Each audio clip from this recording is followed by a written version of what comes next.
밤이 깊어지면 하루 동안 애써 눌러두었던 생각들이 소리 없이 고개를 듭니다. 어둠 속에서는 모든 것이 더욱 선명해지고 낮에는 스쳐 지나갔던 작은 걱정거리마저 거대한 산처럼 느껴지곤 합니다. 눈꺼풀은 천근만근 무거운데 정신은 오히려 더 또렷해지고 심장은 이유 모를 불안감에 조금씩 빠르게 뛰기 시작합니다. 애써 잠을 청하기 위해 눈을 감아보지만 마음은 천 갈래 만 갈래로 흩어지고 고요해야 할 밤은 오히려 가장 소란스러운 시간이 되어버립니다. 오늘 있었던 누군가와의 껄끄러웠던 대화가 귓가에 맴돌고 해결하지 못한 업무의 무게가 어깨를 짓누릅니다. 자녀의 미래를 생각하면 가슴이 답답해지고 나 자신의 연약한 모습을 마주할 때면 깊은 무력감에 빠지기도 합니다. 혹시 당신의 밤도 그러합니까? 내일 해야 할 일들의 무게에 짓눌리고 풀리지 않는 관계의 실타래 속에서 헤매고 알 수 없는 미래에 대한 막연한 불안감에 뒤척이고 있지는 않으신지요? 이런 밤이 반복될수록 우리의 영혼은 메말라가고 하루의 끝마저도 쉼이 아닌 고단함의 연장이 되어버립니다. 우리가 잠 못 드는 근본적인 이유는 무엇일까요?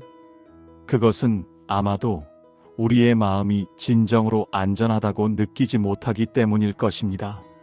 세상의 소음과 위험 속에서 우리를 온전히 지켜줄 무언가가 없다는 깊은 불안감이 우리 영혼의 닻을 흔들고 우리를 잠들지 못하게 만듭니다. 우리는 저마다의 방식으로 안전을 추구합니다. 더 많은 재물을 쌓고 더 높은 지위에 오르고 더 많은 사람들과 관계를 맺으며 불안을 잠재우려 노력합니다. 하지만 세상이 주는 안전은 늘 조건적이고 일시적입니다. 건강이 나빠지면, 재산을 잃으면, 관계가 깨어지면 그 안전은 신기루처럼 사라져버립니다. 하지만 오늘 밤 저는 당신에게 세상 그 어떤 것과도 비교할 수 없는 가장 안전한 피난처, 가장 확실한 약속에 대해 이야기하고자 합니다. 바로 살아계신 하나님의 말씀입니다. 이 말씀들이 당신의 지친 마음에 스며들어 세상이 줄 수 없는 평안을 가져다 주고 깊고 평온한 잠을 선물하기를 간절히 소망합니다. 이 시간 당신의 모든 무거운 짐을 내려놓고 살아계신 하나님의 음성에 귀 기울여 보시길 바랍니다. 우리가 가장 먼저 붙들어야 할 말씀은 시편 4편 8절입니다. 내가 평안히 눕고 자기도 하리니 나를 안전히 살게 하시는 이는 오직 여호와이시니이다. 이 놀라운 고백을 한 사람은 다윗입니다. 우리는 다윗을 위대한 왕, 골리앗을 무찌른 용사로 기억하지만 그의 삶은 결코 평탄하지 않았습니다. 그는 오랜 세월 동안 사울 왕에게 쫓기며 생명의 위협 속에서 살아야 했습니다. 정든 집을 떠나 광야를 헤매고 차가운 동굴에 숨어 지내며 내일의 생사를 알 수 없는 하루하루를 보냈습니다. 그는 지도자로서의 외로움과 백성들의 오해, 그리고 부하들의 불신까지도 감당해야 했습니다. 심지어 왕이 된 후에는 가장 사랑했던 아들 압살롬에게 반역을 당해 왕궁에서 쫓겨나 맨발로 눈물을 흘리며 도망쳐야 했습니다.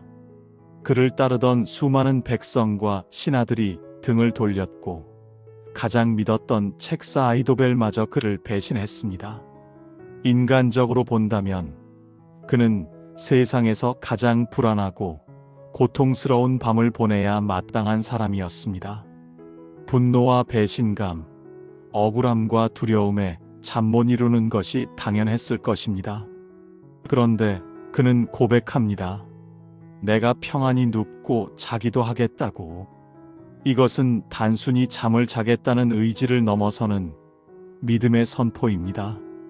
여기서 평안이라는 말의 의미를 깊이 생각해 볼 필요가 있습니다. 히브리어로는 샬롬이라는 단어와 관련이 깊습니다. 샬롬은 단순히 문제가 없는 상태, 즉 평화 피스만을 의미하지 않습니다. 그것은 모든 것이 온전하고 조화로우며 충만한 상태, 즉 안녕 웰 비잉을 포함하는 훨씬 더 깊고 풍성한 개념입니다. 그의 삶은 샬롬과는 거리가 멀었습니다. 모든 것이 깨어지고 무너진 상황이었습니다. 그럼에도 불구하고 그는 샬롬을 선포합니다. 그의 평안은 상황에서 오는 것이 아니라 하나님과의 관계에서 오는 것이었기 때문입니다. 그는 눕고라는 의지적인 행동과 자기도 할인이라는 온전한 맡김의 상태를 구분하여 말합니다. 눕는 것은 우리가 할 수 있는 일입니다. 침대에 내 몸을 뉘이는 것은 나의 의지로 가능합니다. 하지만 잠드는 것은 우리의 통제 밖에 있는 영역입니다. 아무리 잠들려고 애써도 마음이 불안하면 잠은 오지 않습니다. 잠든다는 것은 가장 무방비한 상태로 나 자신을 내어놓는 행위입니다.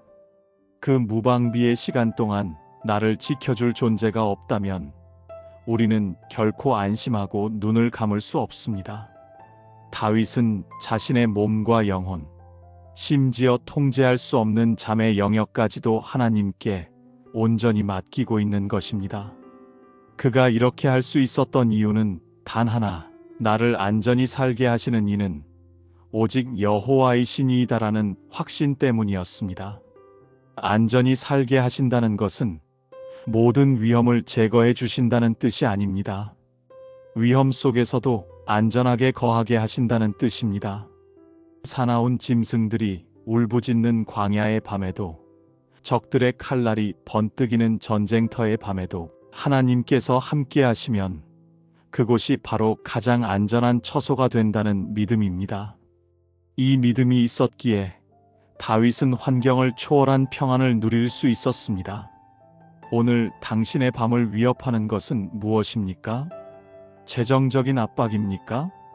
악화된 건강 상태입니까? 깨어진 관계의 아픔입니까? 그 모든 문제들 한가운데서 다윗의 고백을 당신의 고백으로 삼아 보십시오. 하나님, 저의 힘으로는 이 밤을 평안히 보낼 수 없습니다. 하지만 저를 안전히 살게 하시는 분이 오직 주님이심을 믿습니다. 저의 모든 상황과 감정, 심지어 저의 잠까지도 주님께 맡깁니다. 이 기도가 당신의 밤을 변화시키는 시작이 될 것입니다. 다윗의 고백은 시편의 다른 곳에서도 더욱 구체적으로 나타납니다. 특히 시편 91편은 하나님의 완벽한 보호하심을 노래하는 장엄한 교향곡과도 같습니다. 1절과 2절은 이렇게 시작합니다. 지존자의 은밀한 곳에 거주하며 전능자의 그늘 아래에 사는 자여, 나는 여호와를 향하여 말하기를 그는 나의 피난처요, 나의 요새요, 내가 의뢰하는 하나님이라 하리니.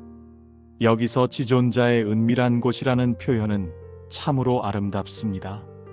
고대 왕궁에는 왕만이 들어갈 수 있는 비밀스러운 장소가 있었습니다. 그곳은 세상의 소음과 정무의 압박으로부터 벗어나 온전한 쉼을 누리는 곳이었습니다. 마찬가지로 만왕의 왕이신 하나님께도 그런 은밀한 장소가 있습니다. 그곳은 세상의 어떤 위험도, 어떤 더러움도 침투할 수 없는 거룩하고 안전한 공간입니다.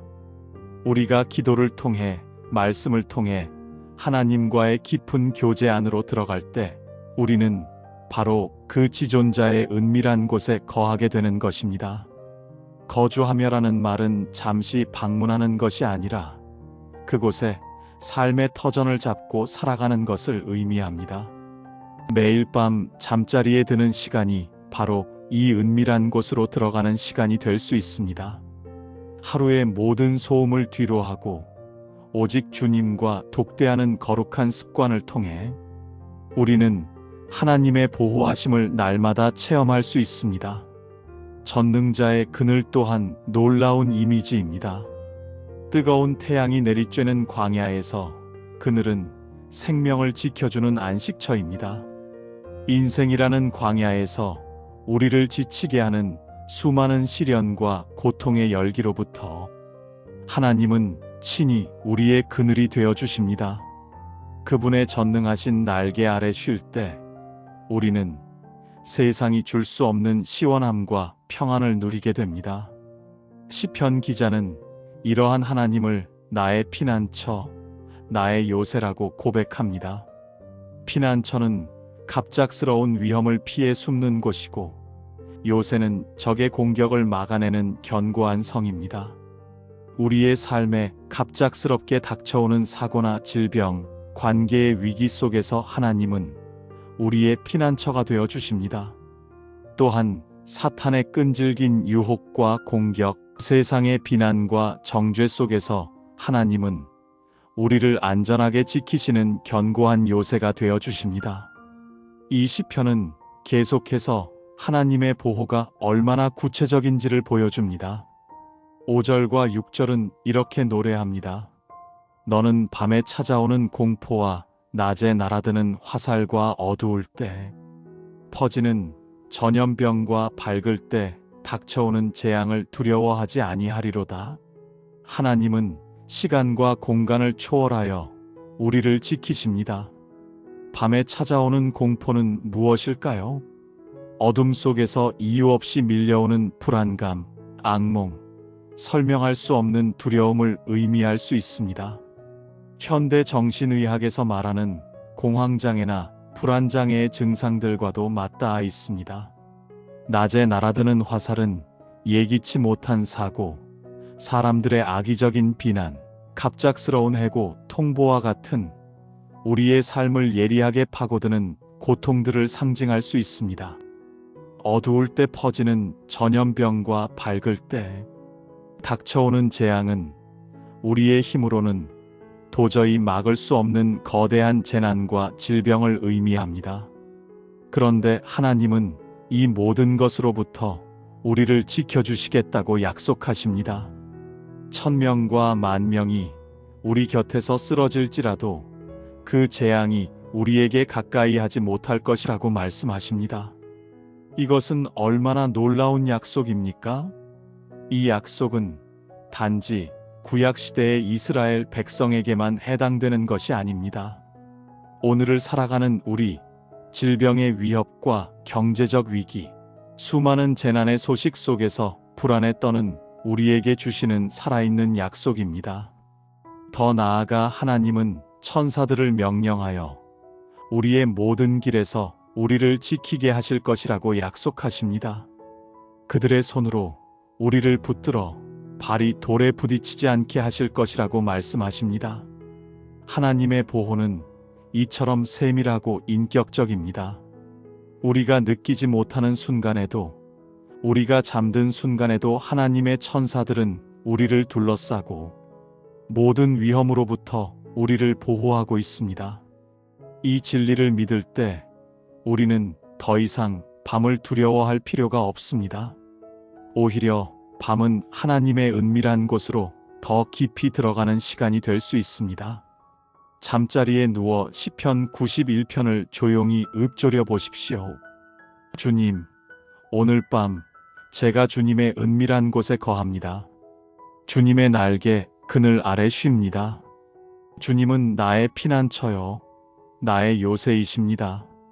밤의 공포와 모든 재앙으로부터 저를 지켜주실 줄 믿습니다.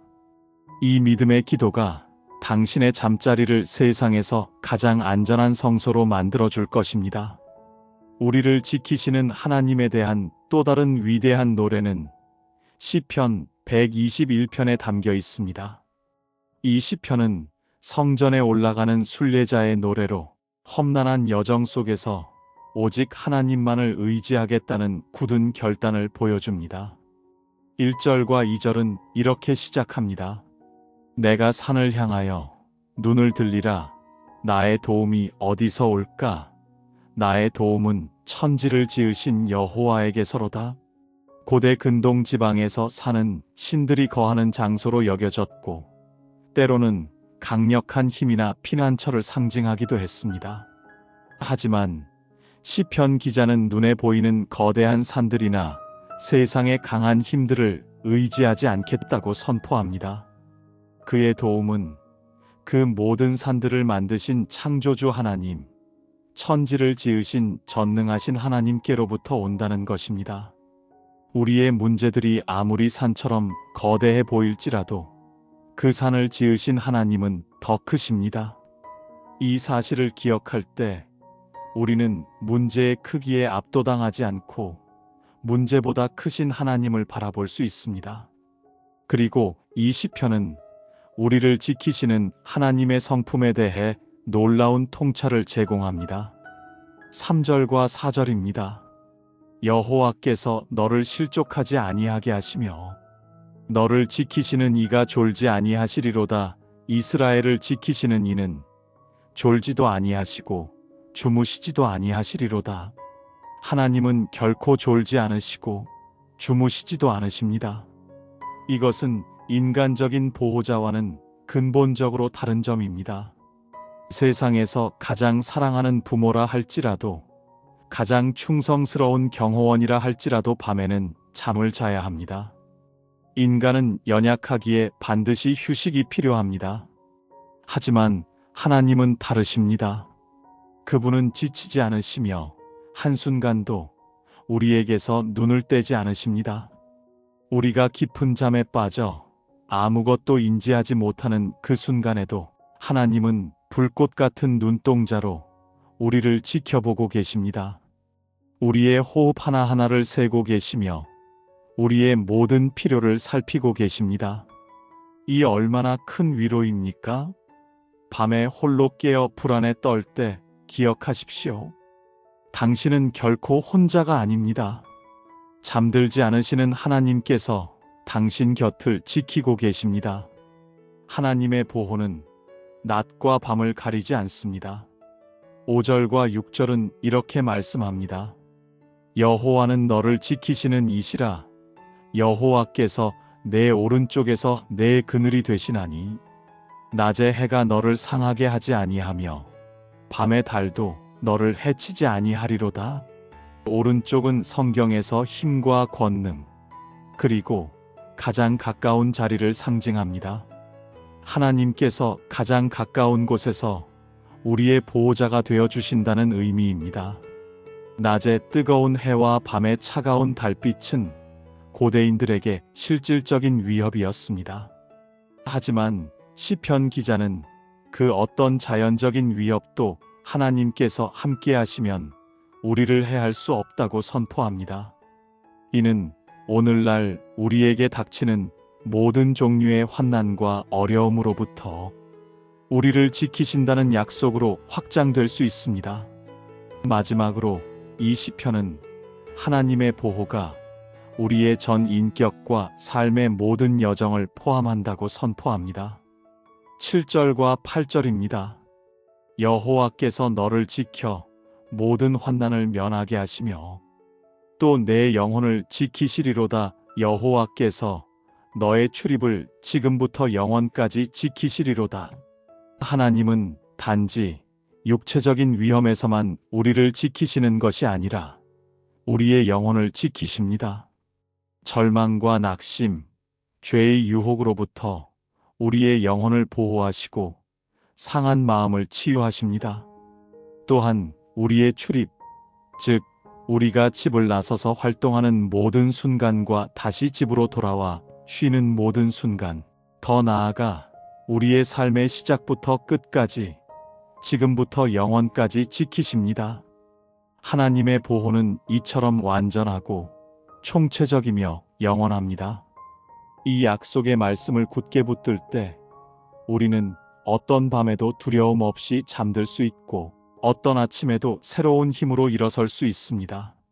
지금까지 우리는 시편의 여러 구절들을 통해 우리를 안전하게 지키시는 하나님에 대해 묵상했습니다. 다윗처럼, 그리고 수많은 순례자들처럼 우리도 하나님만이 우리의 참된 피난처요, 요새이심을 고백할 수 있습니다. 그렇다면 이 놀라운 하나님의 보호하심을 우리는 어떻게 삶 속에서 실제적으로 경험할 수 있을까요? 머리로 아는 지식을 넘어 가슴으로 체험하는 믿음으로 나아가려면 무엇을 해야 할까요? 성경은 우리에게 그 구체적인 방법을 알려줍니다. 바로 우리의 염려와 두려움을 기도로 바꾸는 것입니다. 사도 바울은 빌립보서 4장 6절과 7절에서 그 비밀을 명확하게 제시합니다. 아무것도 염려하지 말고 다만 모든 일에 기도와 간구로 너희 구할 것을 감사함으로 하나님께 아뢰라. 그리하면 모든 지각에 뛰어난 하나님의 평강이 그리스도 예수 안에서 너희 마음과 생각을 지키시리라. 이 말씀의 가장 놀라운 점은 바울이 이 편지를 쓴 장소가 바로 로마의 감옥이었다는 사실입니다. 그는 차가운 감옥에 갇혀 언제 죽을지 모르는 불확실한 상황 속에서 자유로운 빌립보 성도들을 향해 아무것도 염려하지 말라고 권면하고 있습니다. 그는 쇠사슬에 묶인 채 어둡고 습한 공간에서 내일의 재판 결과를 기다리며 극심한 스트레스와 불안에 시달릴 수 있는 최악의 상황에 있었습니다. 그러나 그의 편지에는 절망이나 원망 대신 기쁨과 감사 그리고 평안이 넘쳐 흐릅니다. 이것은 그의 삶으로 증명된 진리였기에 가능한 권면이었습니다. 아무것도 염려하지 말고라는 명령은 현실적으로 불가능해 보입니다. 인간이라면 어떻게 염려하지 않을 수 있겠습니까? 하지만 바울은 염려를 멈추는 비결을 곧바로 제시합니다. 다만 모든 일에 기도와 간구로 너희 구할 것을 감사함으로 하나님께 아뢰라. 염려가 찾아올 때 그 자리에 머물러 있지 말고 즉시 기도의 자리로 나아가라는 것입니다. 염려와 기도는 방향이 다릅니다. 염려는 문제를 향해 내 마음을 쏟는 것이고 기도는 하나님을 향해 내 마음을 쏟는 것입니다. 염려는 끝없이 문제의 주변을 맴돌며 나를 무력하게 만들지만 기도는 문제를 하나님께 가져가 그분의 능력을 의지하는 것입니다. 염려는 어두운 터널 안에서 출구를 찾지 못하고 헤매는 것과 같고 기도는 터널 밖의 빛을 향해 손을 뻗는 것과 같습니다. 바울은 모든 일에라고 말합니다. 우리의 삶에 기도할 수 없는 영역은 없습니다. 직장의 문제, 자녀의 문제, 건강의 문제, 심지어 아주 사소하게 보이는 고민까지도 모두 기도의 제목이 될 수 있습니다. 하나님은 우리의 모든 사정을 듣기 원하시는 자상한 아버지이시기 때문입니다. 그는 우리가 기도 프로슈케와 간구데에시스로 나아가길 원하십니다. 기도가 하나님과의 전반적인 교제와 경배를 의미한다면 간구는 우리의 구체적이고 절박한 필요를 아뢰는 것을 의미합니다. 하나님은 우리가 그분과의 깊은 관계 속에서 우리의 모든 필요를 솔직하게 아뢰기를 원하십니다. 그런데 여기서 가장 중요한 태도는 감사함으로 아뢰는 것입니다. 문제가 해결되지 않았고 상황은 여전히 어려운데 어떻게 감사할 수 있을까요? 이 감사는 하나님에 대한 신뢰의 표현입니다. 비록 지금 내 눈에는 아무것도 보이지 않지만 전능하신 하나님께서 내 기도를 듣고 계시며 가장 선한 길로 인도하실 것을 믿기에 미리 감사하는 것입니다. 또한 고난 중에도 여전히 나와 함께 하시는 하나님의 사랑과 은혜를 기억하며 감사하는 것입니다. 감사는 우리의 시선을 문제에서 하나님께로, 결핍에서 이미 주신 은혜로 옮겨줍니다. 바울이 감옥에서도 감사할 수 있었던 것은 그 고난을 통해 오히려 복음이 전파되는 하나님의 놀라운 계획을 보았기 때문입니다. 이렇게 믿음으로 기도하며 모든 것을 아뢰 때 놀라운 결과가 약속됩니다. 모든 지각에 뛰어난 하나님의 평강이 너희 마음과 생각을 지키시리라. 하나님의 평강, 즉 샬롬이 우리의 마음과 생각을 지켜주신다는 것입니다. 여기서 모디이엔 지각에 뛰어난이라는 말은 인간의 이성적인 이해와 논리를 초월한다는 뜻입니다. 상황은 변한 것이 없는데 문제는 그대로인데 내 마음에는 세상이 이해할 수 없는 평안이 임하는 것입니다. 이것은 세상이 주는 평안과는 근본적으로 다릅니다. 세상의 평안은 좋은 조건과 환경에 의존하지만 하나님의 평강은 오직 하나님과의 관계 안에서만 누릴 수 있는 초월적인 선물입니다. 그리고 이 평강이 우리의 마음과 생각을 지키신다고 했습니다. 여기서 지키다라는 단어는 군인이 성을 파수하며 지키는 것을 의미하는 군사 용어입니다. 하나님의 평강이 우리 마음의 파수꾼이 되어서 외부에서 침투하려는 모든 불안과 두려움, 부정적인 생각들을 막아준다는 것입니다. 얼마나 든든한 약속입니까? 오늘 밤 당신의 마음을 어지럽히는 수많은 염려들이 있습니까? 그것들을 하나하나 종이에 적어 보십시오. 그리고 그 목록을 가지고 하나님 앞에 나아가 아뢰십시오. 하나님, 저에게는 이런 염려들이 있습니다. 저의 힘으로는 해결할 수 없습니다. 이 모든 것을 주님께 맡깁니다. 제 기도를 들어주시고 주님의 평강으로 제 마음과 생각을 지켜주세요. 미리 감사드립니다. 이렇게 기도할 때 당신은 감옥에서도 평안했던 바울의 비밀을 체험하게 될 것입니다. 염려를 주님께 맡기는 것에 대해 예수님께서는 더욱 따뜻하고 인격적인 초청의 말씀으로 우리를 부르십니다. 마태복음 11장 28절입니다. 수고하고 무거운 짐진 자들아, 다 내게로 오라. 내가 너희를 쉬게 하리라. 이 말씀은 듣기만 해도 마음이 따뜻해지는 예수님의 음성입니다. 당시 유대 사회는 로마의 압제와 종교, 지도자들이 만든 수많은 율법의 규정들로 인해 사람들이 이중의 고통을 겪고 있었습니다. 삶의 무게는 무거웠고 영혼의 짐은 더 무거웠습니다. 바리새인들은 613가지의 율법에 더해 수많은 장로들의 유전을 만들어 백성들에게 지켰습니다. 안식일에 할 수 있는 일과 없는 일, 손을 씻는 정결 예법 등 삶의 모든 영역을 촘촘한 규율로 묶어 놓았습니다. 사람들은 율법을 지키지 못하는 것에 대한 죄책감과 하나님의 심판에 대한 두려움으로 고통받았습니다.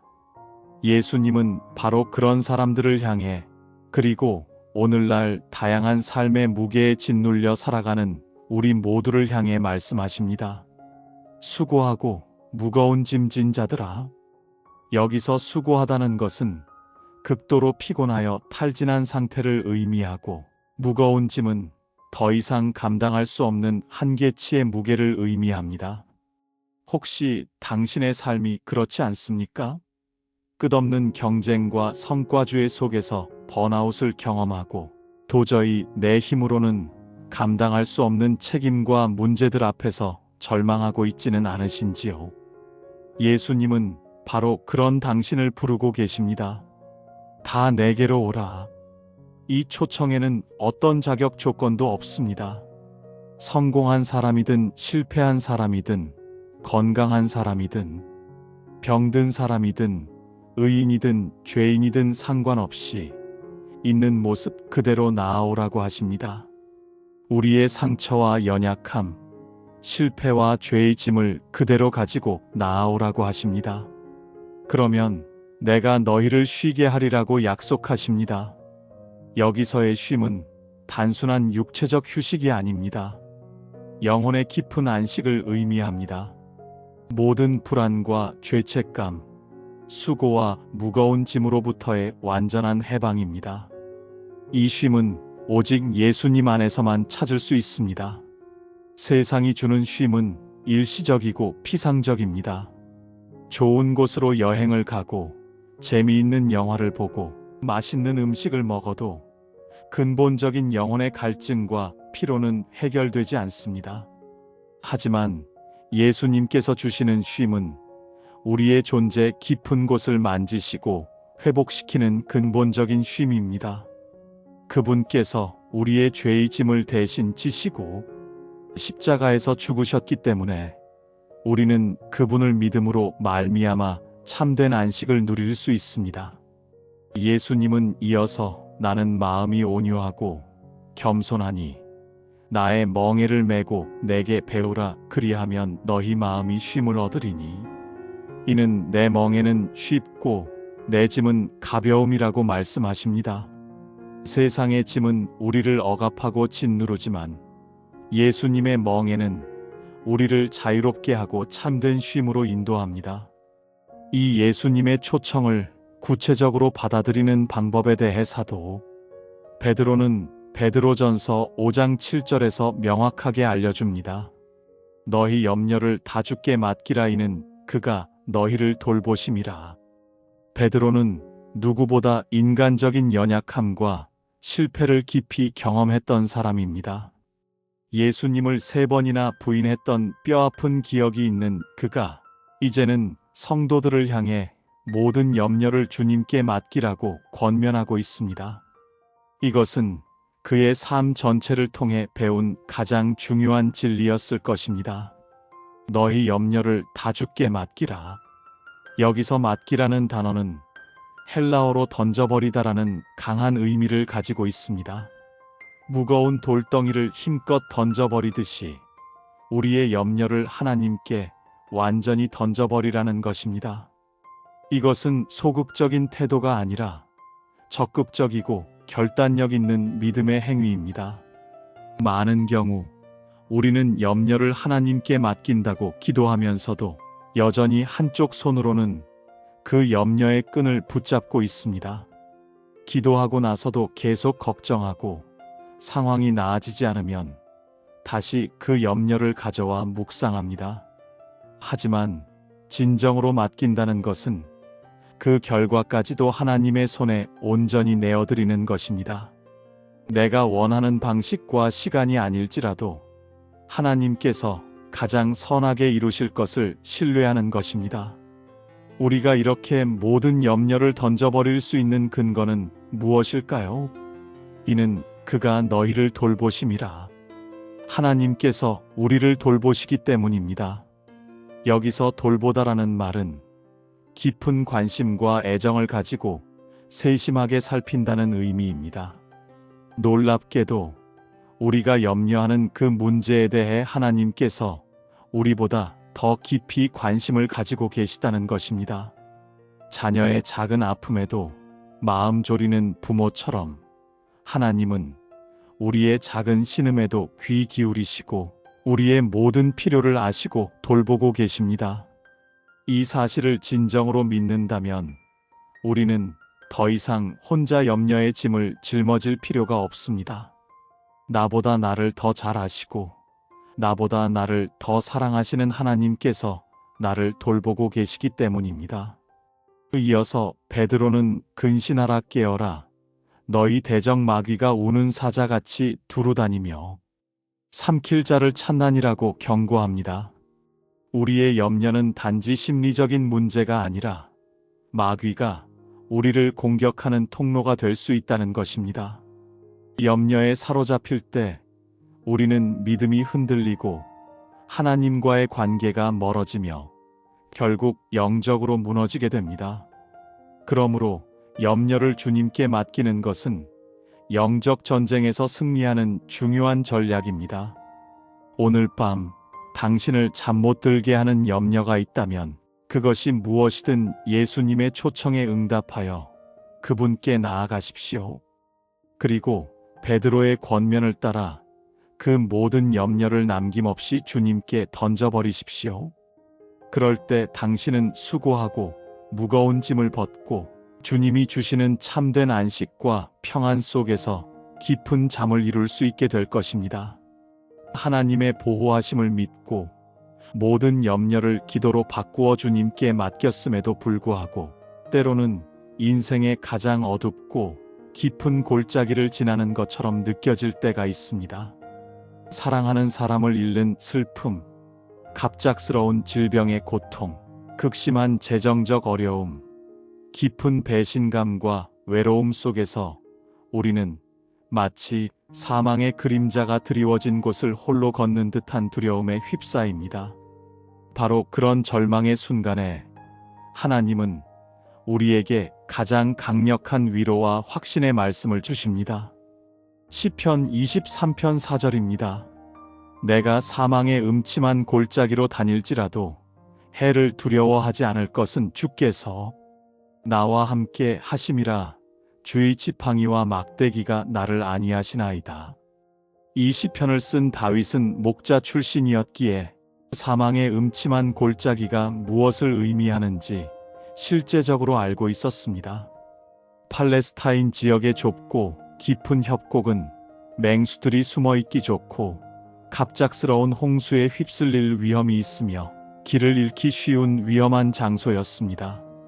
이곳은 말 그대로 죽음의 그림자가 짙게 깔린 곳입니다. 우리의 인생에도 이러한 골짜기가 찾아옵니다. 모든 희망이 사라진 것처럼 보이고 한치 앞도 보이지 않는 칠흑 같은 어둠 속에서 방향을 잃고 헤맬 때가 있습니다. 깊은 우울감에 빠지거나 극심한 고통으로 인해 삶의 의미를 잃어버리는 순간들이 바로 이 골짜기와 같습니다. 하지만 다윗은 그 골짜기를 지날지라도 해를 두려워하지 않을 것이라고 담대하게 선포합니다. 여기서 해는 모든 종류의 악과 위험, 고통을 의미합니다. 어떻게 이런 고백이 가능할까요? 그 이유는 단 하나, 주께서 나와 함께 하심이라. 이것이 모든 두려움을 이기는 유일한 비결입니다. 하나님께서 우리와 함께 하신다는 사실. 하나님은 우리가 고난의 골짜기를 지날 때 저 멀리서 안타깝게 지켜보고만 계시는 분이 아닙니다.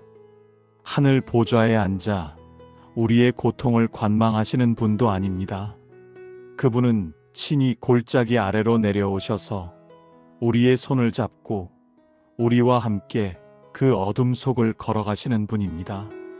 우리가 고통 속에서 신음할 때 그분도 함께 아파하시고 우리가 눈물 흘릴 때 그분도 함께 우십니다. 이사야 선지자는 그들의 모든 환난에 동참하사라고 노래했습니다. 임마누엘, 즉 하나님이 우리와 함께 계시다는 이름으로 이 땅에 오신 예수 그리스도를 통해 우리는 이 진리를 가장 확실하게 볼 수 있습니다. 그분은 우리의 모든 연약함과 고통을 친히 겪으셨기에 우리의 아픔을 누구보다 깊이 이해하시고 공감하십니다.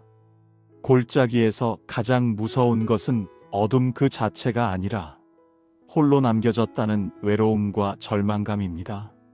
하지만 우리는 결코 혼자가 아닙니다. 선한 목자 되신 주님께서 우리와 함께 하십니다.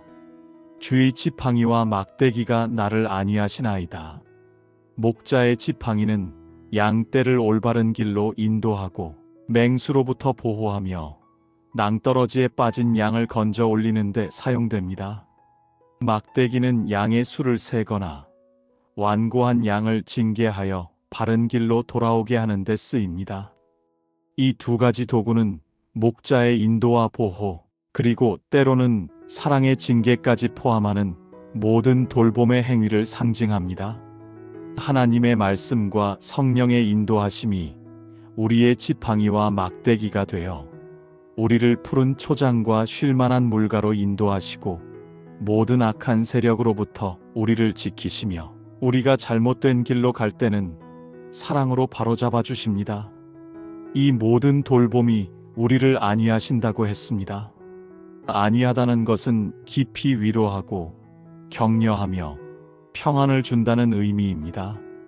하나님의 함께하심과 그분의 세밀한 돌보심을 깨달을 때 우리는 가장 깊은 절망의 골짜기 속에서도 참된 위로와 평안을 얻을 수 있습니다. 중요한 것은 다윗이 골짜기에 머무를지라도라고 말하지 않고 골짜기로 다닐지라도라고 말했다는 점입니다. 고난의 시간은 영원하지 않습니다. 그것은 우리가 통과해야 할 과정입니다.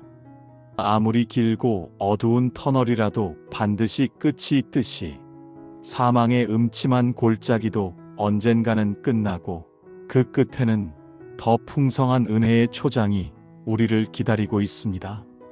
혹시 지금 당신이 인생의 가장 어두운 터널을 지나고 있다면 이 말씀을 붙드시기 바랍니다. 당신은 혼자가 아닙니다. 선한 목자 되신 주님께서 바로 당신 곁에서 함께 걷고 계십니다. 그분의 지팡이와 막대기가 당신을 인도하고 보호하고 계십니다. 이 밤 그 목자의 따뜻한 품에 안겨 모든 두려움을 내려놓고 평안히 잠드시기를 축복합니다. 인생의 골짜기에서 하나님의 함께하심을 믿으면서도 여전히 우리의 연약한 마음은 흔들리고 의심에 빠질 때가 있습니다. 정말 내가 이 어려움을 이겨낼 수 있을까? 내 믿음이 너무 작은데 하나님께서 정말 나 같은 사람도 끝까지 도와주실까? 하는 생각이 들 때 하나님은 이사야 41장 10절의 말씀을 통해 우리에게 확고한 약속을 주십니다. 두려워하지 말라. 내가 너와 함께함이라. 놀라지 말라. 나는 내 하나님이 됨이라. 내가 너를 굳세게 하리라. 참으로 너를 도와주리라. 참으로 나의 의로운 오른손으로 너를 붙들리라.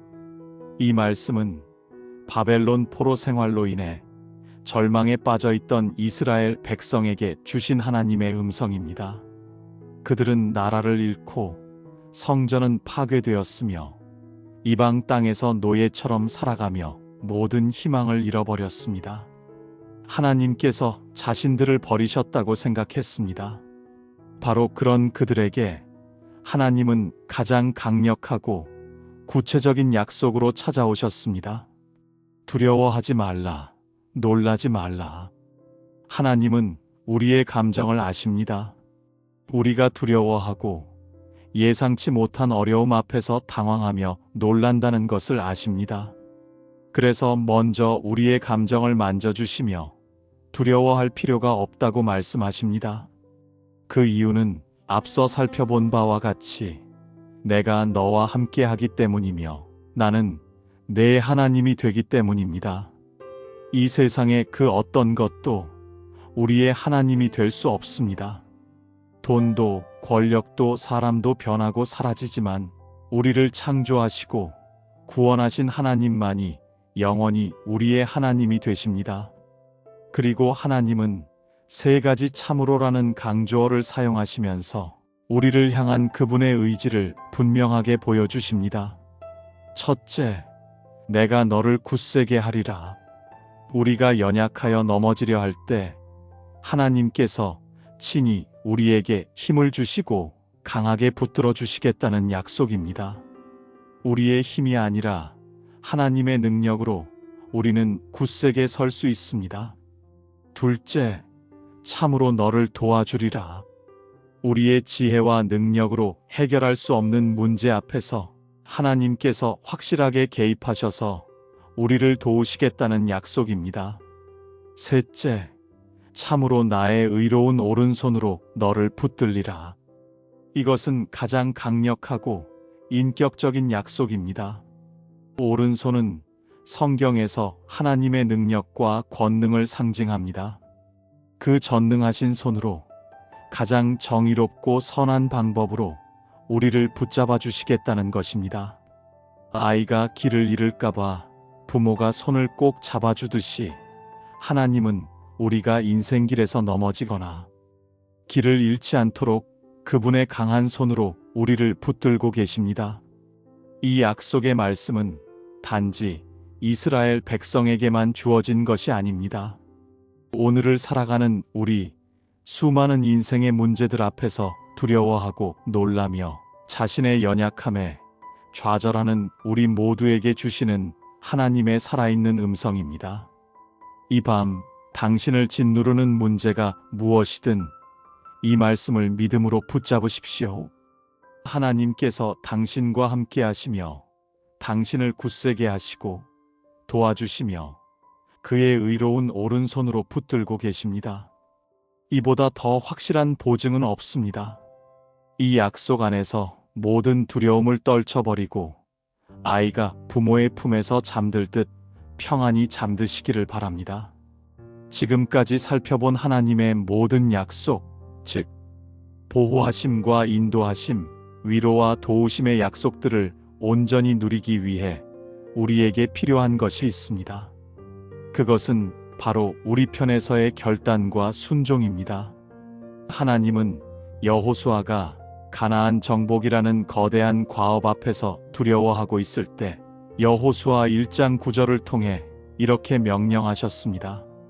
내가 네게 명령한 것이 아니냐. 강하고 담대하라. 두려워하지 말며 놀라지 말라. 내가 어디로 가든지 내 하나님 여호와가 너와 함께 하느니라 하시니라. 강하고 담대하라는 것은 단순한 격려나 권유가 아니라 하나님의 명령입니다. 이것은 우리의 감정이나 느낌에 의존하는 것이 아니라 하나님의 약속을 믿고 의지적으로 선택해야 하는 믿음의 태도입니다. 강함과 담대함은 두려움이 없는 상태를 의미하지 않습니다. 두려움이 있음에도 불구하고 그 두려움에 굴복하지 않고 하나님께서 함께 하심을 믿고 한 걸음 앞으로 나아가는 것이 진정한 용기입니다. 여호수아는 위대한 지도자 모세의 뒤를 이어 이스라엘을 이끌어야 한다는 엄청난 부담감과 자신들보다 훨씬 강해 보이는 가나안 족속들을 정복해야 한다는 현실적인 두려움에 사로잡혀 있었습니다. 그러나 그는 자신의 감정에 머무르지 않고 하나님의 명령에 순종하기로 결단했습니다. 그가 그렇게 할 수 있었던 유일한 근거는 내가 어디로 가든지 내 하나님 여호와가 너와 함께 하느니라는 약속이었습니다. 여호수아는 이 약속을 굳게 믿었기에 인간의 눈으로 볼 때 불가능해 보였던 요단강을 건넜고 견고한 여리고성을 무너뜨렸으며 마침내 가나안 땅을 정복하는 위대한 승리를 경험할 수 있었습니다. 우리 앞에도 크고 작은 요단강과 여리고성이 있습니다. 내일 아침 우리는 또다시 삶의 전쟁터로 나아가야 합니다. 새로운 도전을 시작해야 하고 어려운 결정을 내려야 하며 때로는 우리의 믿음을 시험하는 사람들과 상황들을 마주해야 합니다. 그때 우리에게 필요한 것은 세상적인 지혜나 능력이 아니라 하나님이 함께 하신다는 믿음에서 오는 강함과 담대함입니다. 이 모든 약속의 정점은 예수 그리스도께서 우리에게 주신 가장 위대한 선물, 바로 평안입니다. 요한복음 14장 27절에서 예수님은 십자가를 앞두고 두려워하는 제자들에게 말씀하셨습니다. 평안을 너희에게 끼치노니 곧 나의 평안을 너희에게 주노라. 내가 너희에게 주는 것은 세상이 주는 것과 같지 아니하니라. 너희는 마음에 근심하지도 말고 두려워하지도 말라. 예수님께서 주시는 평안은 그분이 모든 죄와 사망의 권세를 이기신 승리에서 오는 평안입니다. 이것은 환경과 상황을 초월하는 근본적인 평안입니다. 세상이 주는 평안은 문제가 없을 때만 누릴 수 있는 일시적인 것이지만 주님이 주시는 평안은 폭풍우가 몰아치는 인생의 바다 한가운데서도 우리 영혼의 닻을 굳건히 내려주는 영원한 것입니다. 예수님은 이 평안을 우리에게 유산으로 남겨주셨습니다. 우리는 그저 믿음으로 그 선물을 받기만 하면 됩니다. 사랑하는 여러분, 오늘 밤 이 모든 말씀들을 당신의 마음에 깊이 새기시기를 바랍니다.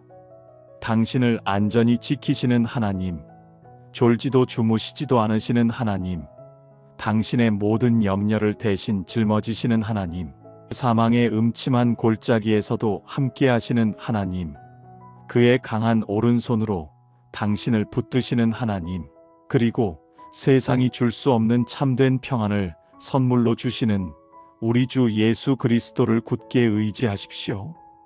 그 믿음 안에서 모든 불안과 두려움을 내려놓고 하나님의 평강이 당신의 마음과 생각을 지키는 고요하고 복된 밤이 되기를 예수님의 이름으로 축복합니다.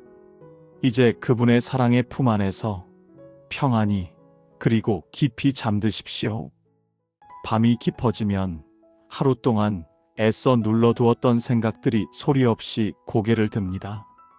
어둠 속에서는 모든 것이 더욱 선명해지고 낮에는 스쳐 지나갔던 작은 걱정거리마저 거대한 산처럼 느껴지곤 합니다. 눈꺼풀은 천근만근 무거운데 정신은 오히려 더 또렷해지고 심장은 이유 모를 불안감에 조금씩 빠르게 뛰기 시작합니다. 애써 잠을 청하기 위해 눈을 감아보지만 마음은 천 갈래 만 갈래로 흩어지고 고요해야 할 밤은 오히려 가장 소란스러운 시간이 되어버립니다. 오늘 있었던 누군가와의 껄끄러웠던 대화가 귓가에 맴돌고 해결하지 못한 업무의 무게가 어깨를 짓누릅니다. 자녀의 미래를 생각하면 가슴이 답답해지고 나 자신의 연약한 모습을 마주할 때면 깊은 무력감에 빠지기도 합니다. 혹시 당신의 밤도 그러합니까? 내일 해야 할 일들의 무게에 짓눌리고 풀리지 않는 관계의 실타래 속에서 헤매고 알 수 없는 미래에 대한 막연한 불안감에 뒤척이고 있지는 않으신지요? 이런 밤이 반복될수록 우리의 영혼은 메말라가고 하루의 끝마저도 쉼이 아닌 고단함의 연장이 되어버립니다. 우리가 잠 못 드는 근본적인 이유는 무엇일까요? 그것은 아마도 우리의 마음이 진정으로 안전하다고 느끼지 못하기 때문일 것입니다. 세상의 소음과 위험 속에서 우리를 온전히 지켜줄 무언가가 없다는 깊은 불안감이 우리 영혼의 닻을 흔들고 우리를 잠들지 못하게 만듭니다. 우리는 저마다의 방식으로 안전을 추구합니다. 더 많은 재물을 쌓고 더 높은 지위에 오르고 더 많은 사람들과 관계를 맺으며 불안을 잠재우려 노력합니다. 하지만 세상이 주는 안전은 늘 조건적이고 일시적입니다. 건강이 나빠지면, 재산을 잃으면, 관계가 깨어지면 그 안전은 신기루처럼 사라져버립니다. 하지만 오늘 밤 저는 당신에게 세상 그 어떤 것과도 비교할 수 없는 가장 안전한 피난처, 가장 확실한 약속에 대해 이야기하고자 합니다. 바로 살아계신 하나님의 말씀입니다. 이 말씀들이 당신의 지친 마음에 스며들어 세상이 줄 수 없는 평안을 가져다 주고 깊고 평온한 잠을 선물하기를 간절히 소망합니다.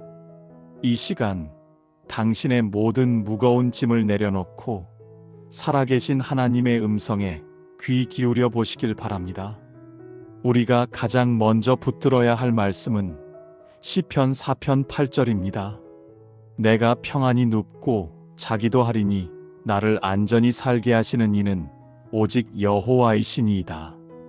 이 놀라운 고백을 한 사람은 다윗입니다.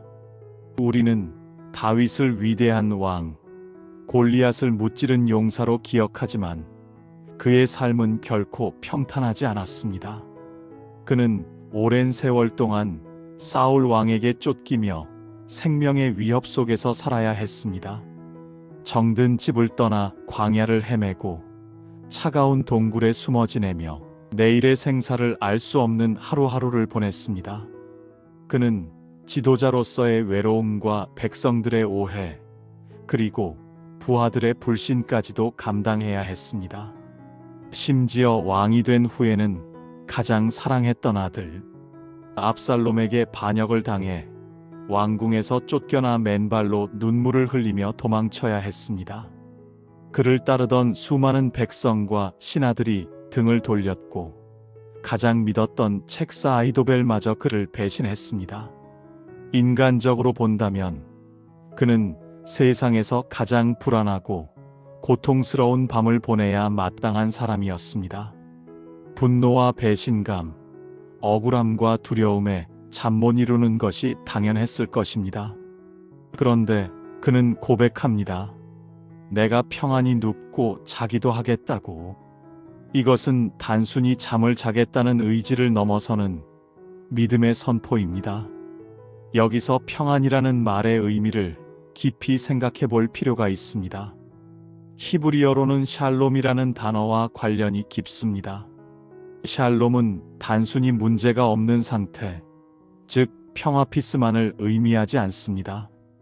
그것은 모든 것이 온전하고 조화로우며 충만한 상태, 즉 안녕 웰-마이너스 비잉을 포함하는 훨씬 더 깊고 풍성한 개념입니다.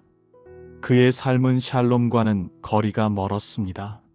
모든 것이 깨어지고 무너진 상황이었습니다. 그럼에도 불구하고 그는 샬롬을 선포합니다. 그의 평안은 상황에서 오는 것이 아니라 하나님과의 관계에서 오는 것이었기 때문입니다. 그는 눕고라는 의지적인 행동과 자기도 할인이라는 온전한 맡김의 상태를 구분하여 말합니다. 눕는 것은 우리가 할 수 있는 일입니다. 침대에 내 몸을 뉘이는 것은 나의 의지로 가능합니다.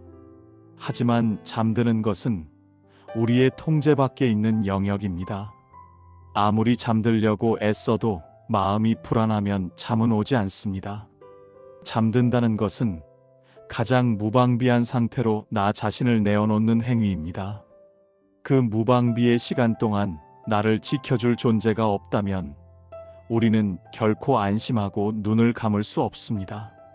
다윗은 자신의 몸과 영혼, 심지어 통제할 수 없는 잠의 영역까지도 하나님께 온전히 맡기고 있는 것입니다. 그가 이렇게 할 수 있었던 이유는 단 하나, 나를 안전히 살게 하시는 이는 오직 여호와의 신이이다라는 확신 때문이었습니다. 안전히 살게 하신다는 것은 모든 위험을 제거해 주신다는 뜻이 아닙니다. 위험 속에서도 안전하게 거하게 하신다는 뜻입니다. 사나운 짐승들이 울부짖는 광야의 밤에도, 적들의 칼날이 번뜩이는 전쟁터의 밤에도 하나님께서 함께 하시면 그곳이 바로 가장 안전한 처소가 된다는 믿음입니다. 이 믿음이 있었기에 다윗은 환경을 초월한 평안을 누릴 수 있었습니다. 오늘 당신의 밤을 위협하는 것은 무엇입니까? 재정적인 압박입니까? 악화된 건강 상태입니까? 깨어진 관계의 아픔입니까? 그 모든 문제들 한가운데서 다윗의 고백을 당신의 고백으로 삼아 보십시오.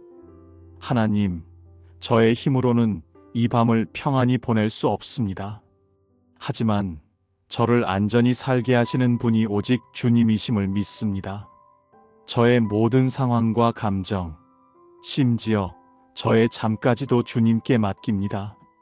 이 기도가 당신의 밤을 변화시키는 시작이 될 것입니다. 다윗의 고백은 시편의 다른 곳에서도 더욱 구체적으로 나타납니다. 특히 시편 91편은 하나님의 완벽한 보호하심을 노래하는 장엄한 교향곡과도 같습니다. 1절과 2절은 이렇게 시작합니다. 지존자의 은밀한 곳에 거주하며 전능자의 그늘 아래에 사는 자여, 나는 여호와를 향하여 말하기를 그는 나의 피난처요, 나의 요새요, 내가 의뢰하는 하나님이라 하리니. 여기서 지존자의 은밀한 곳이라는 표현은 참으로 아름답습니다. 고대 왕궁에는 왕만이 들어갈 수 있는 비밀스러운 장소가 있었습니다. 그곳은 세상의 소음과 정무의 압박으로부터 벗어나 온전한 쉼을 누리는 곳이었습니다. 마찬가지로 만왕의 왕이신 하나님께도 그런 은밀한 장소가 있습니다. 그곳은 세상의 어떤 위험도, 어떤 더러움도 침투할 수 없는 거룩하고 안전한 공간입니다. 우리가 기도를 통해, 말씀을 통해 하나님과의 깊은 교제 안으로 들어갈 때 우리는 바로 그 지존자의 은밀한 곳에 거하게 되는 것입니다. 거주하며라는 말은 잠시 방문하는 것이 아니라 그곳에 삶의 터전을 잡고 살아가는 것을 의미합니다. 매일 밤 잠자리에 드는 시간이 바로 이 은밀한 곳으로 들어가는 시간이 될 수 있습니다. 하루의 모든 소음을 뒤로하고 오직 주님과 독대하는 거룩한 습관을 통해 우리는 하나님의 보호하심을 날마다 체험할 수 있습니다. 전능자의 그늘 또한 놀라운 이미지입니다. 뜨거운 태양이 내리쬐는 광야에서 그늘은 생명을 지켜주는 안식처입니다. 인생이라는 광야에서 우리를 지치게 하는 수많은 시련과 고통의 열기로부터 하나님은 친히 우리의 그늘이 되어 주십니다. 그분의 전능하신 날개 아래 쉴 때 우리는 세상이 줄 수 없는 시원함과 평안을 누리게 됩니다. 시편 기자는 이러한 하나님을 나의 피난처, 나의 요새라고 고백합니다.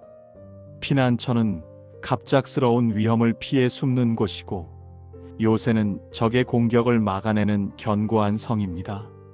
우리의 삶에 갑작스럽게 닥쳐오는 사고나 질병, 관계의 위기 속에서 하나님은 우리의 피난처가 되어 주십니다. 또한 사탄의 끈질긴 유혹과 공격, 세상의 비난과 정죄 속에서 하나님은 우리를 안전하게 지키시는 견고한 요새가 되어 주십니다. 이 시편은 계속해서 하나님의 보호가 얼마나 구체적인지를 보여줍니다. 5절과 6절은 이렇게 노래합니다.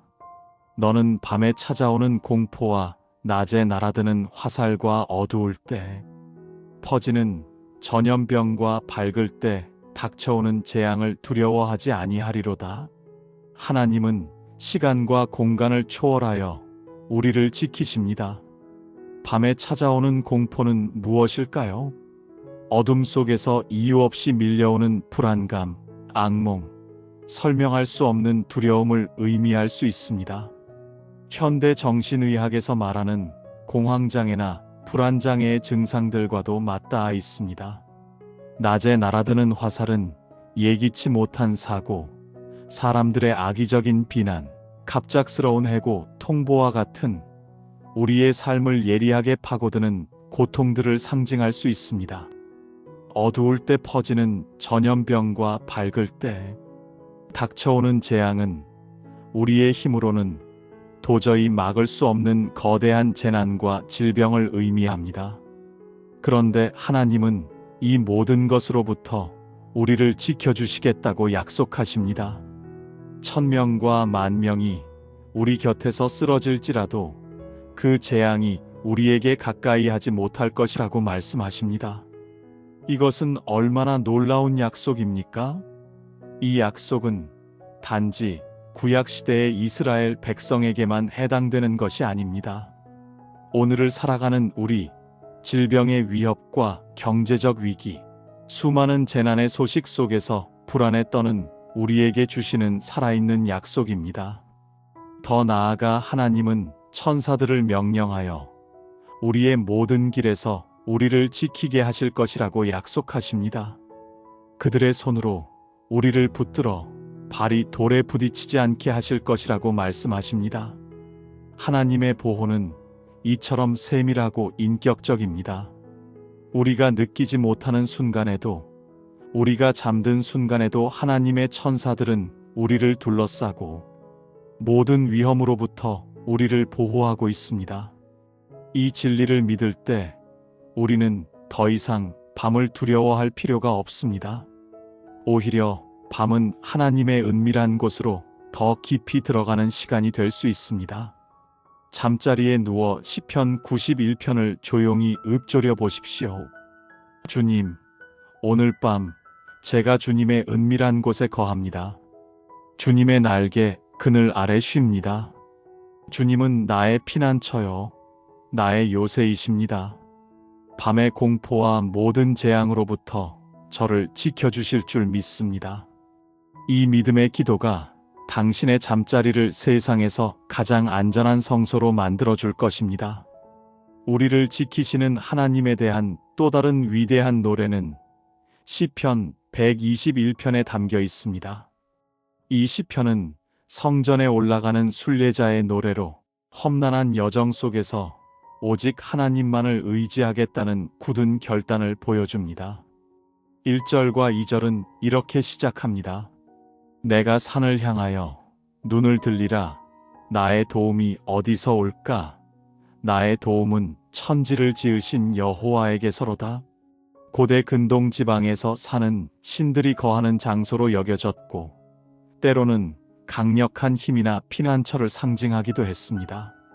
하지만 시편 기자는 눈에 보이는 거대한 산들이나 세상의 강한 힘들을 의지하지 않겠다고 선포합니다. 그의 도움은 그 모든 산들을 만드신 창조주 하나님, 천지를 지으신 전능하신 하나님께로부터 온다는 것입니다. 우리의 문제들이 아무리 산처럼 거대해 보일지라도 그 산을 지으신 하나님은 더 크십니다. 이 사실을 기억할 때 우리는 문제의 크기에 압도당하지 않고 문제보다 크신 하나님을 바라볼 수 있습니다. 그리고 이 시편은 우리를 지키시는 하나님의 성품에 대해 놀라운 통찰을 제공합니다. 3절과 4절입니다.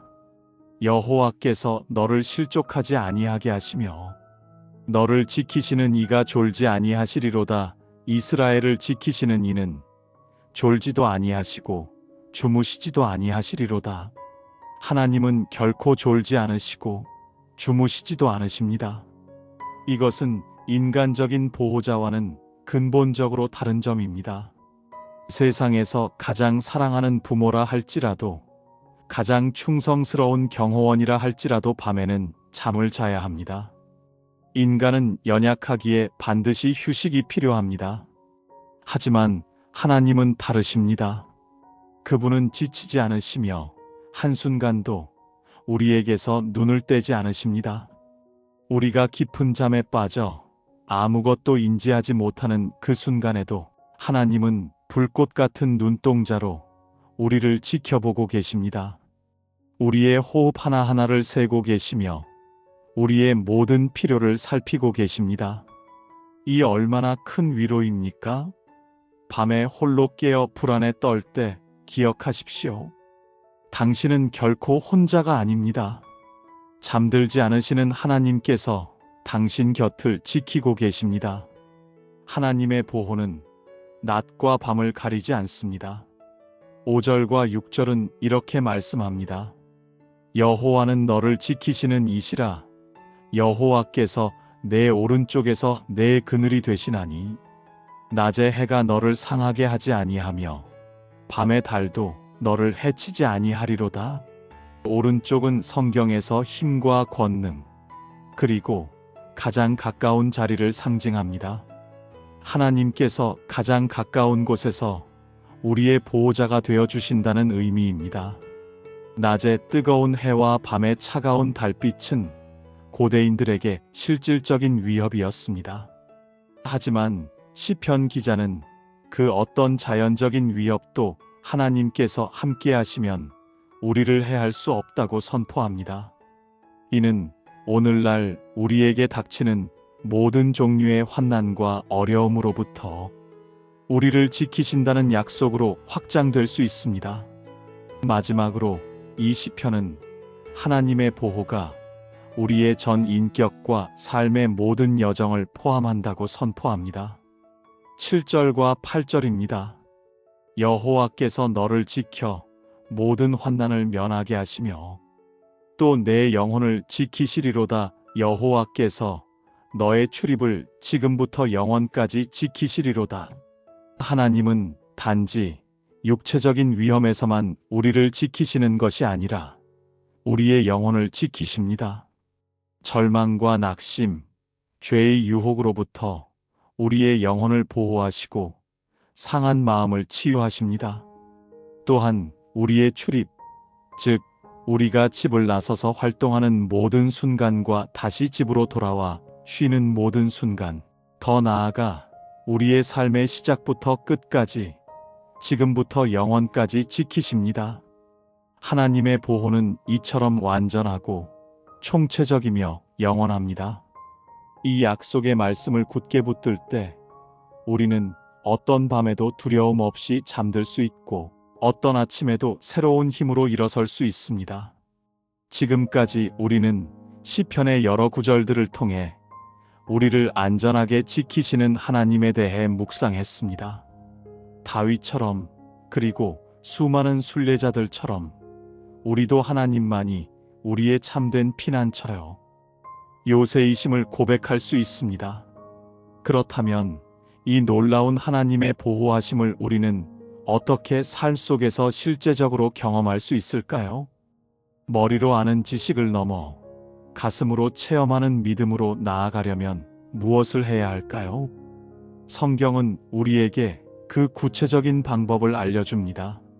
바로 우리의 염려와 두려움을 기도로 바꾸는 것입니다. 사도 바울은 빌립보서 4장 6절과 7절에서 그 비밀을 명확하게 제시합니다. 아무것도 염려하지 말고 다만 모든 일에 기도와 간구로 너희 구할 것을 감사함으로 하나님께 아뢰라. 그리하면 모든 지각에 뛰어난 하나님의 평강이 그리스도 예수 안에서 너희 마음과 생각을 지키시리라. 이 말씀의 가장 놀라운 점은 바울이 이 편지를 쓴 장소가 바로 로마의 감옥이었다는 사실입니다. 그는 차가운 감옥에 갇혀 언제 죽을지 모르는 불확실한 상황 속에서 자유로운 빌립보 성도들을 향해 아무것도 염려하지 말라고 권면하고 있습니다. 그는 쇠사슬에 묶인 채 어둡고 습한 공간에서 내일의 재판 결과를 기다리며 극심한 스트레스와 불안에 시달릴 수 있는 최악의 상황에 있었습니다. 그러나 그의 편지에는 절망이나 원망 대신 기쁨과 감사 그리고 평안이 넘쳐 흐릅니다. 이것은 그의 삶으로 증명된 진리였기에 가능한 권면이었습니다. 아무것도 염려하지 말고라는 명령은 현실적으로 불가능해 보입니다. 인간이라면 어떻게 염려하지 않을 수 있겠습니까? 하지만 바울은 염려를 멈추는 비결을 곧바로 제시합니다. 다만 모든 일에 기도와 간구로 너희 구할 것을 감사함으로 하나님께 아뢰라. 염려가 찾아올 때 그 자리에 머물러 있지 말고 즉시 기도의 자리로 나아가라는 것입니다. 염려와 기도는 방향이 다릅니다. 염려는 문제를 향해 내 마음을 쏟는 것이고, 기도는 하나님을 향해 내 마음을 쏟는 것입니다. 염려는 끝없이 문제의 주변을 맴돌며 나를 무력하게 만들지만, 기도는 문제를 하나님께 가져가 그분의 능력을 의지하는 것입니다. 염려는 어두운 터널 안에서 출구를 찾지 못하고 헤매는 것과 같고, 기도는 터널 밖의 빛을 향해 손을 뻗는 것과 같습니다. 바울은 모든 일에라고 말합니다. 우리의 삶에 기도할 수 없는 영역은 없습니다. 직장의 문제, 자녀의 문제, 건강의 문제, 심지어 아주 사소하게 보이는 고민까지도 모두 기도의 제목이 될 수 있습니다. 하나님은 우리의 모든 사정을 듣기 원하시는 자상한 아버지이시기 때문입니다. 그는 우리가 기도 프로슈케와 간구데에시스로 나아가길 원하십니다. 기도가 하나님과의 전반적인 교제와 경배를 의미한다면, 간구는 우리의 구체적이고 절박한 필요를 아뢰는 것을 의미합니다. 하나님은 우리가 그분과의 깊은 관계 속에서 우리의 모든 필요를 솔직하게 아뢰기를 원하십니다. 그런데 여기서 가장 중요한 태도는 감사함으로 아뢰는 것입니다. 문제가 해결되지 않았고 상황은 여전히 어려운데 어떻게 감사할 수 있을까요? 이 감사는 하나님에 대한 신뢰의 표현입니다. 비록 지금 내 눈에는 아무것도 보이지 않지만 전능하신 하나님께서 내 기도를 듣고 계시며 가장 선한 길로 인도하실 것을 믿기에 미리 감사하는 것입니다. 또한 고난 중에도 여전히 나와 함께 하시는 하나님의 사랑과 은혜를 기억하며 감사하는 것입니다. 감사는 우리의 시선을 문제에서 하나님께로, 결핍에서 이미 주신 은혜로 옮겨줍니다. 바울이 감옥에서도 감사할 수 있었던 것은 그 고난을 통해 오히려 복음이 전파되는 하나님의 놀라운 계획을 보았기 때문입니다. 이렇게 믿음으로 기도하며 모든 것을 아뢰 때 놀라운 결과가 약속됩니다. 모든 지각에 뛰어난 하나님의 평강이 너희 마음과 생각을 지키시리라. 하나님의 평강, 즉 샬롬이 우리의 마음과 생각을 지켜주신다는 것입니다. 여기서 모디이엔 지각에 뛰어난이라는 말은 인간의 이성적인 이해와 논리를 초월한다는 뜻입니다. 상황은 변한 것이 없는데 문제는 그대로인데 내 마음에는 세상이 이해할 수 없는 평안이 임하는 것입니다. 이것은 세상이 주는 평안과는 근본적으로 다릅니다. 세상의 평안은 좋은 조건과 환경에 의존하지만 하나님의 평강은 오직 하나님과의 관계 안에서만 누릴 수 있는 초월적인 선물입니다. 그리고 이 평강이 우리의 마음과 생각을 지키신다고 했습니다. 여기서 지키다라는 단어는 군인이 성을 파수하며 지키는 것을 의미하는 군사 용어입니다. 하나님의 평강이 우리 마음의 파수꾼이 되어서 외부에서 침투하려는 모든 불안과 두려움, 부정적인 생각들을 막아준다는 것입니다. 얼마나 든든한 약속입니까? 오늘 밤 당신의 마음을 어지럽히는 수많은 염려들이 있습니까? 그것들을 하나하나 종이에 적어 보십시오. 그리고 그 목록을 가지고 하나님 앞에 나아가 아뢰십시오. 하나님, 저에게는 이런 염려들이 있습니다.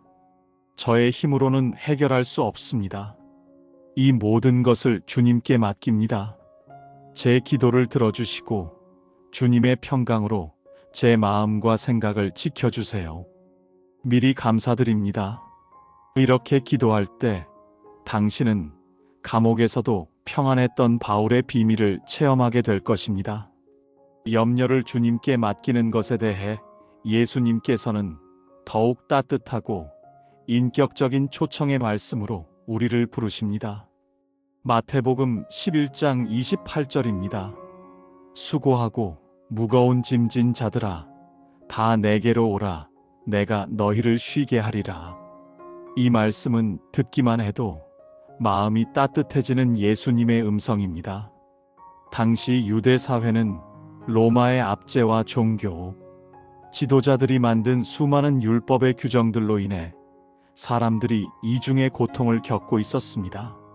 삶의 무게는 무거웠고 영혼의 짐은 더 무거웠습니다.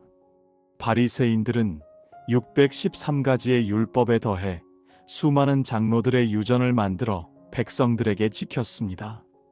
안식일에 할 수 있는 일과 없는 일, 손을 씻는 정결 예법 등 삶의 모든 영역을 촘촘한 규율로 묶어 놓았습니다. 사람들은 율법을 지키지 못하는 것에 대한 죄책감과 하나님의 심판에 대한 두려움으로 고통받았습니다.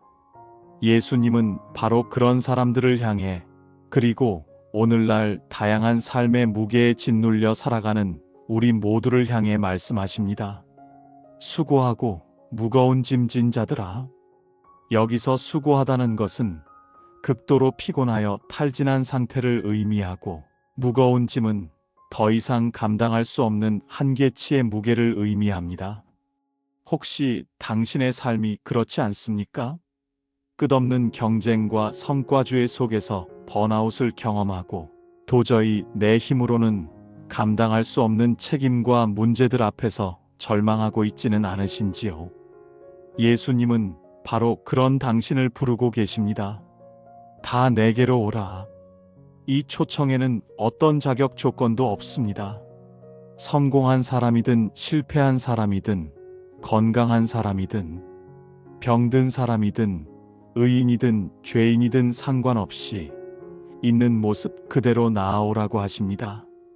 우리의 상처와 연약함, 실패와 죄의 짐을 그대로 가지고 나아오라고 하십니다. 그러면 내가 너희를 쉬게 하리라고 약속하십니다. 여기서의 쉼은 단순한 육체적 휴식이 아닙니다. 영혼의 깊은 안식을 의미합니다. 모든 불안과 죄책감, 수고와 무거운 짐으로부터의 완전한 해방입니다. 이 쉼은 오직 예수님 안에서만 찾을 수 있습니다. 세상이 주는 쉼은 일시적이고 피상적입니다. 좋은 곳으로 여행을 가고 재미있는 영화를 보고 맛있는 음식을 먹어도 근본적인 영혼의 갈증과 피로는 해결되지 않습니다.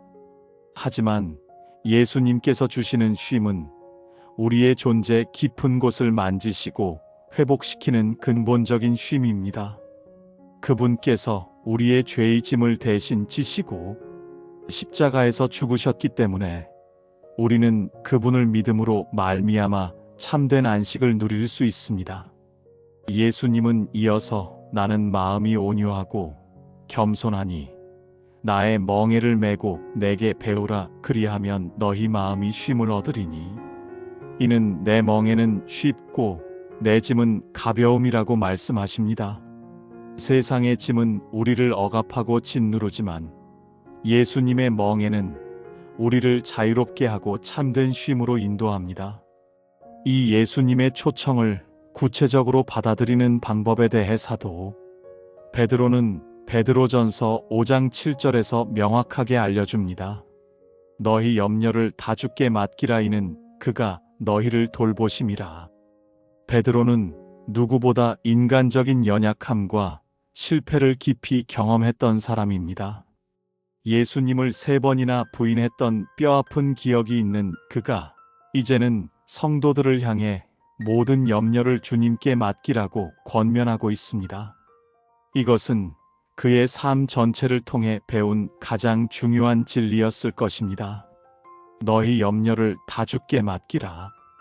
여기서 맡기라는 단어는 헬라어로 던져버리다라는 강한 의미를 가지고 있습니다. 무거운 돌덩이를 힘껏 던져버리듯이 우리의 염려를 하나님께 완전히 던져버리라는 것입니다.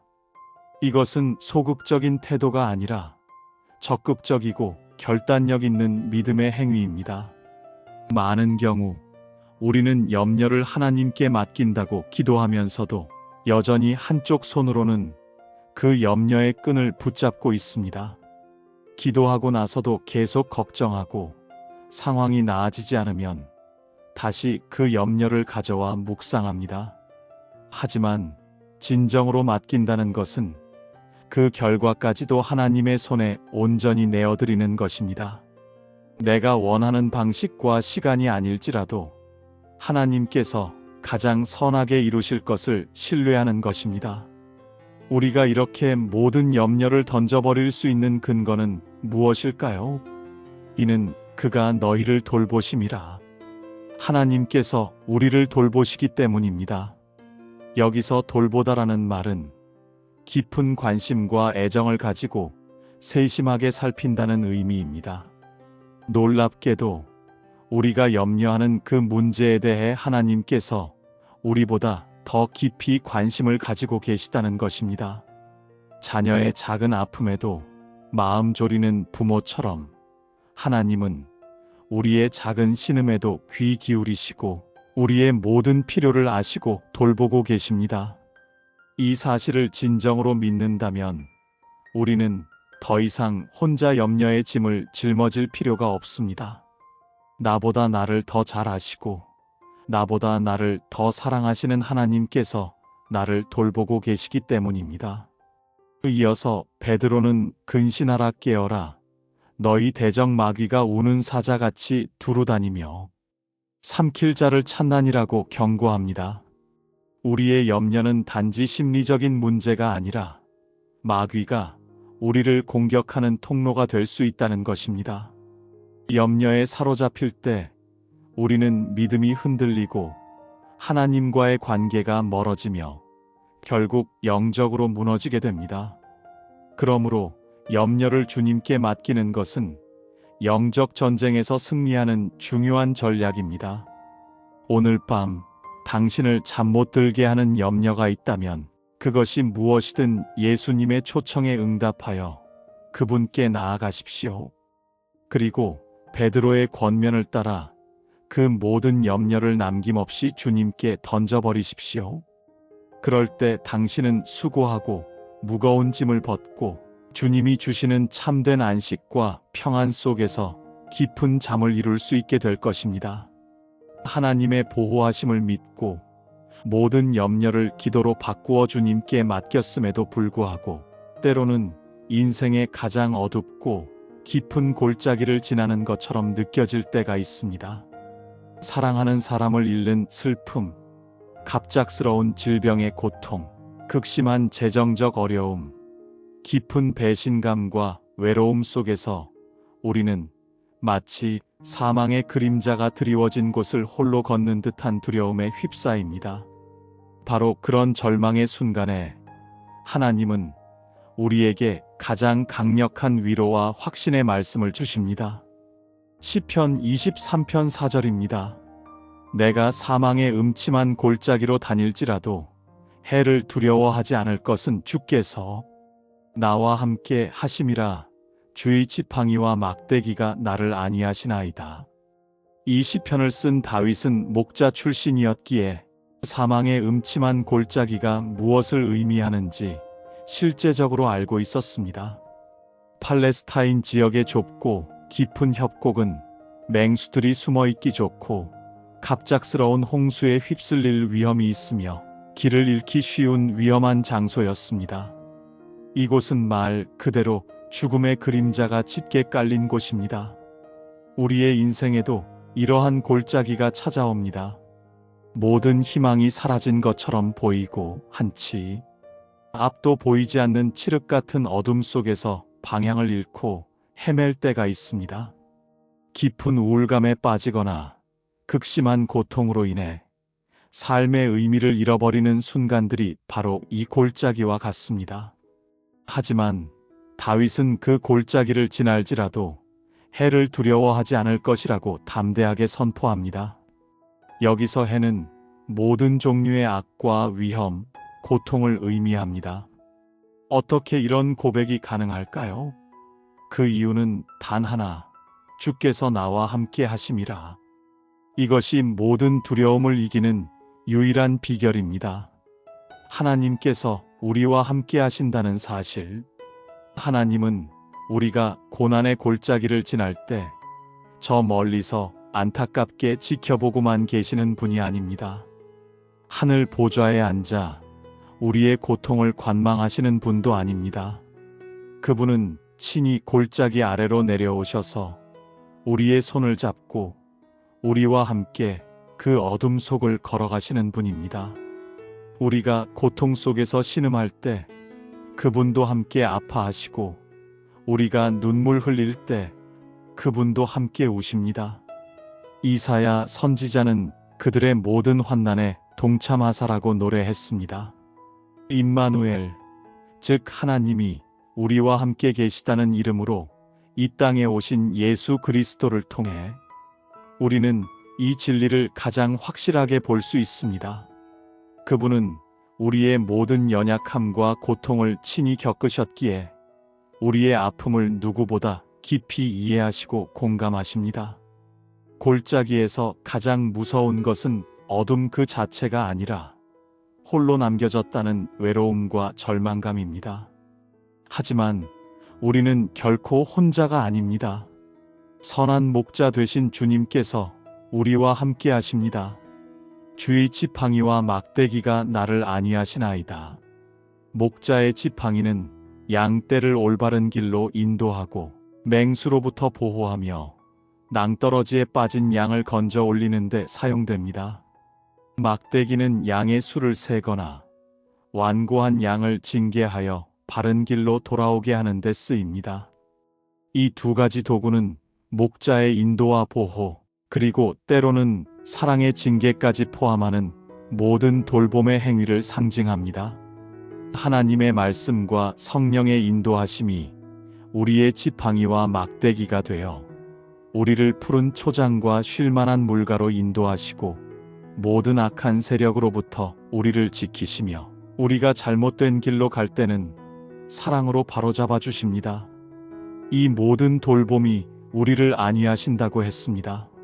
안위하다는 것은 깊이 위로하고 격려하며 평안을 준다는 의미입니다. 하나님의 함께하심과 그분의 세밀한 돌보심을 깨달을 때 우리는 가장 깊은 절망의 골짜기 속에서도 참된 위로와 평안을 얻을 수 있습니다. 중요한 것은 다윗이 골짜기에 머무를지라도라고 말하지 않고 골짜기로 다닐지라도라고 말했다는 점입니다. 고난의 시간은 영원하지 않습니다. 그것은 우리가 통과해야 할 과정입니다. 아무리 길고 어두운 터널이라도 반드시 끝이 있듯이 사망의 음침한 골짜기도 언젠가는 끝나고 그 끝에는 더 풍성한 은혜의 초장이 우리를 기다리고 있습니다. 혹시 지금 당신이 인생의 가장 어두운 터널을 지나고 있다면 이 말씀을 붙드시기 바랍니다. 당신은 혼자가 아닙니다. 선한 목자 되신 주님께서 바로 당신 곁에서 함께 걷고 계십니다. 그분의 지팡이와 막대기가 당신을 인도하고 보호하고 계십니다. 이 밤 그 목자의 따뜻한 품에 안겨 모든 두려움을 내려놓고 평안히 잠드시기를 축복합니다. 인생의 골짜기에서 하나님의 함께하심을 믿으면서도 여전히 우리의 연약한 마음은 흔들리고 의심에 빠질 때가 있습니다. 정말 내가 이 어려움을 이겨낼 수 있을까? 내 믿음이 너무 작은데 하나님께서 정말 나 같은 사람도 끝까지 도와주실까? 하는 생각이 들 때 하나님은 이사야 41장 10절의 말씀을 통해 우리에게 확고한 약속을 주십니다. 두려워하지 말라. 내가 너와 함께함이라. 놀라지 말라. 나는 내 하나님이 됨이라. 내가 너를 굳세게 하리라. 참으로 너를 도와주리라. 참으로 나의 의로운 오른손으로 너를 붙들리라.